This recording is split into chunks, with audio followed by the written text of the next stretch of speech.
वचन जे प्रकाश मार्गावर, वचन जे प्रकाश मार्गावर. ख्रिस्तामधील प्रियांनो, सलाम. विश्ववाणी परिवाराकडून आम्ही मार्गाकरिता प्रकाश कार्यक्रमात आपले सहर्ष स्वागत करीत आहोत.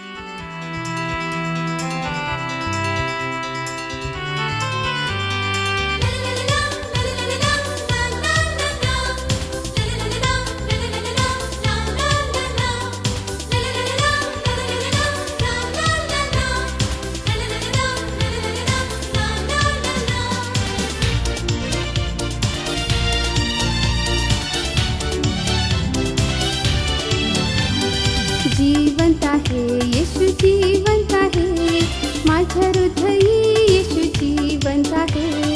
संकटी तो माझा आधार, येशू सदा जिवंत आहे. जिवंत आहे येशू, जिवंत आहे माझ्या हृदयी, येशू जिवंत आहे. संकटी तो माझा आधार, येशू सदा जिवंत आहे.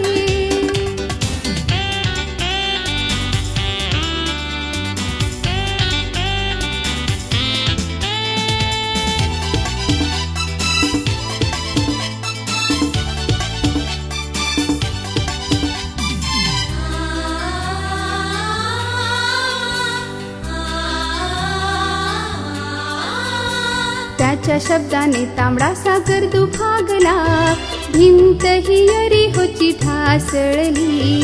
त्याच्या शब्दाने अंधदृष्टी पावला, स्पर्शाने त्याच्या कोडी झाला बरा. जिवंत आहे येशू, जिवंत आहे माझ्या हृदयी, येशू जिवंत आहे.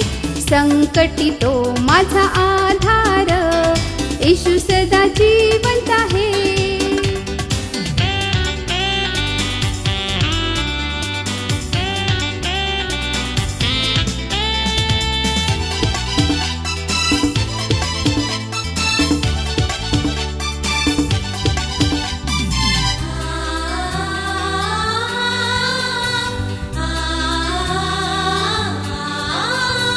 तुला न सोडता तुझ्या मागे चालणार, तूही मला न सोडता रोज सांभाळणार. मृत्यूदिनी प्रभू तू स्वीकारून घे, आपुला जवळ स्वर्गात मला. जिवंत आहे येशू, जिवंत आहे माझ्या हृदयी, येशू जिवंत आहे. संकटी तो माझा आधार, येशू सदा. आजच्या मनासाठी देवाचे वचन. उपदेशक याचा 11वा अध्याय वचने 1-6. उपदेशक 11वा अध्याय वचने 1-6. आपले अन्न जलाशयावर सोड, ते बहुत दिवसांनी तुझ्या हाती येईल. तू 7-8 जणांस वाटा दे, कारण पृथ्वीवर काय अनिष्ट प्रसंग येईल ते तुला ठाऊक नाही. मेघ जल पूर्ण झाले म्हणजे ते पृथ्वीवर विचवतात. झाड दक्षिणेकडे पडो की उत्तरेकडे पडो, ते पडेल त्याच ठिकाणी राहणार. जो वारा वाहत राहतो तो पेरणी करणार नाही, जो मेघाचा रंग पाहत बसतो तो कापणी करणार नाही. वाऱ्याची गती कशी असते, गर्भवती स्त्रीच्या गर्भाशयात हाडे कशी बनतात हे तुला कळत नाही. तसेच सर्व काही घडविणाऱ्या देवाची कृती तुला कळत नाही. सकाळी आपले बी पेर, संध्याकाळीही आपला हात आवरू नको, कारण त्यातून कोणते फळास येईल, एक किंवा ते अथवा दोन्ही मिळून किती चांगली होती हे तुला ठाऊक नसते. देवबाप वाचलेले वचन आपणा सर्वांसाठी आशीर्वादित करो. प्रिय श्रोत्यांनो, सलाम. आज सकाळी आपण उपदेशक त्याचा 11 अध्याय वचने 1-6 या ठिकाणात आपण वाचन केलेले आहोत. आणि या वचनांमध्ये माझ्या प्रियांनो खूप महत्वाच्या गोष्टी सांगितलेल्या आहेत की देव जो सर्व सृष्टीचा निर्माण करता प्रभू आहे, तो कशा प्रकारे आपल्या लोकांची काळजी घेतो, कशा प्रकारे त्याच्या लोकांची त्याला चिंता आहे या ठिकाणात सांगितलेलं आहे. आणि म्हणून तो माझ्या प्रियांनो आम्हाला सांगत आहे. आपण पाहतो की या दिवसामध्ये जगामध्ये एकदम हलचल चालू आहे, बिकट परिस्थिती आहे, महागाई वाढलेली आहे, अनेक प्रकारच्या संकटामध्ये लोक सापडलेले आहेत. आज रोजगार नाही, बऱ्याच गोष्टी या ठिकाणात आहेत. परंतु माझ्या प्रियांनो, परमेश्वर आम्हाला सांगत आहे की आम्हाला घाबरण्याची गरज नाही, कारण तो आपल्या लोकांसाठी उपाय योजना करतो. तो आपल्या लोकांसाठी माझ्या प्रियांनो त्याने चांगल्या गोष्टी करून ठेवलेल्या आहेत. आणि म्हणून आम्ही जे देवाचे लोक आहोत, जे देवावर आम्ही विश्वास करतो, आम्ही सर्वांनी न घाबरता माझ्या प्रियांनो देवाच्या कार्याकरता आम्ही पुढे येऊया. 4 वचनामध्ये खूप सुंदर या ठिकाणात सांगितलेले आहे की जो वाऱ्याला वायु को ताकता है वो बोने नहीं पाएगा, और जो बादलों को देखता रहता है वो काटने नहीं पाएगा. माझ्या प्रियांनो, आम्हाला जगाकडे, जगाच्या परिस्थितीकडे न पाहता आम्हाला जो सृष्टीचा निर्माण करता प्रभू परमेश्वर आहे त्याच्याकडे आम्हाला पाहायचं आहे. आणि म्हणून दावीद म्हणतो की मेरी आंखें पर्वतों की ओर लगी है, मुझे सहायता कहाँ से मिलेगी. मुझे सहायता तो यहोवा की ओर से मिलती है, जो आकाश और पृथ्वी को बनाने वाला परमेश्वर है. माझ्या प्रियांनो, जो सृष्टीचा निर्माण करता प्रभू आहे तो निश्चित तुम्हाला आणि मला सहाय्य करेल. जो सृष्टीचा निर्माण करता प्रभू आहे तो निश्चित तुमची आणि माझी काळजी घेणार. आणि म्हणून दुसऱ्या वचनाच्या नुसार माझ्या प्रियांनो, आम्ही आमच्या सेवा कार्याकरता, आम्ही आमच्या देवाच्या कार्याकरता आपले हात आम्हाला पुढे करायचे आहेत.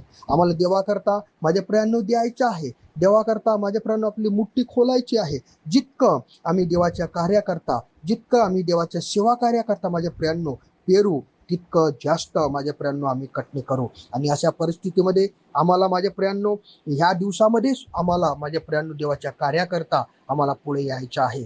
कारण देव आम्हाला कमी पडू देणार नाही. माझ्या प्रियांनो, या ठिकाणात जर तुम्ही 5 वचनामध्ये जर वाचलं तर देव कशा प्रकारे एका गर्भवती स्त्रीच्या गर्भामध्ये कशा प्रकारे माझ्या प्रियांनो त्या ठिकाणात हड्डी आणि बाळाचं निर्माण करतो हे कोणाला माहीत नाही. तशाच प्रकारे परमेश्वर सर्व गोष्टी आमच्यासाठी पूर्ण करेल माझ्या प्रियांनो. आणि म्हणून तुम्हाला आणि मला चिंता करण्याची गरज नाही, तुम्हाला आणि मला घाबरण्याची गरज नाही, तुम्हाला आणि मला इकडे तिकडे पाहण्याची गरज नाही. तर जो सृष्टीचा निर्माण करता प्रभू आहे त्याच्याकडे पाहून जीवन जगण्याची गरज आहे. आणि देवाच्या कार्याकरिता आम्हाला पुढे यायचं आहे. देवाच्या कार्याकरता अशा बिकट परिस्थितीमध्ये सुद्धा आपले हात खोलायचे आहे, पुढे करायचे आहे. आणि आपलं दान दशमांश जो आहे माझ्या प्रियांनो देवाच्या सेवा कार्याकरता द्यायचे आहे. आपण देऊया, आपण देवाच्या कार्यात पुढे जाऊया, म्हणजेच देव आपल्यासाठी उत्तमातून उत्तम आणि चांगल्यातून चांगलं आपल्यासाठी ठेवलेलं आहे. तो कुठून देणार, काय देणार, कसं देणार हे आम्हाला माहित नाही, परंतु निश्चित देणार. कारण या 5व्या वचनामध्ये सांगितलेल्या माझ्या प्रियांनो तो निश्चित उत्तम आणि चांगल्या गोष्टी त्याने आमच्यासाठी ठेवलेल्या आहेत. आणि म्हणून आम्ही पण देवाच्या कार्याकरता उत्तम आणि चांगल्या गोष्टी करूया, उत्तम आणि चांगलं दान, आपलं दशमांश देऊया, आपले हात खोलूया आणि देवाच्या कार्याकरता पुढे जाऊया. जेणेकरून देव आम्हाला, आमच्या परिवाराला, आमच्या कामधंद्याला, आमच्या शेतीवाडीला आणि जे पण काम आम्ही हाती घेऊ त्या प्रत्येक कामाला 100 पटीने आशीर्वादित करेल. आणि आम्ही माझ्या प्रियांनो देवाचे आशीर्वादित लोक असे बनूया. या वचनाच्याद्वारे देवबाप्पा तुम्हाला आणि मला आशीर्वादित करू. आपण प्रार्थना करूया. सृष्टीचा निर्माण करत्या प्रभू, आम्ही तुझ्या जवळ येतो, आमचे नेत्र तुझ्याकडे लावतो. तू आमचा विश्वासयोग्य प्रभू आहेस आणि निश्चित प्रभू तू आपल्या लोकांसाठी उत्तम आणि चांगले कार्य करतोस. आमच्यासाठी उत्तम आणि चांगले कार्य कर आणि आम्हाला प्रत्येकाला आशीर्वादित कर. तारणारे येशूच्याच नावात प्रार्थना मागत आहे, आमीन. तुला न सोडता तुझ्या मागे चालणार, तूही मला न सोडता रोज सांभाळणार. मृत्यूदिनी प्रभू तू स्वीकारून घे, आपुला जवळ स्वर्गात मला. जिवंत आहे येशू, जिवंत आहे माझ्या हृदयी, येशू जिवंत आहे.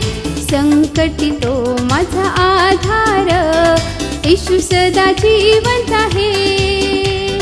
येशू सदा जिवंत आहे, येशू सदा जिवंत आहे, येशू सदा जिवंत आहे. आणि तुम्ही विश्वास धरून प्रार्थनेत जे काही मागाल ते सर्व तुम्हास मिळेल. आपल्या प्रार्थना विनंत्या कोणत्याही वेळेस विश्ववाणी प्रार्थना केंद्राला टोल फ्री नंबरद्वारे कळवू शकता. आमचा टोल फ्री नंबर 1800-2700-333. आम्ही आपणासाठी या नंबरवर प्रार्थना करण्यास उपलब्ध आहोत. धन्यवाद.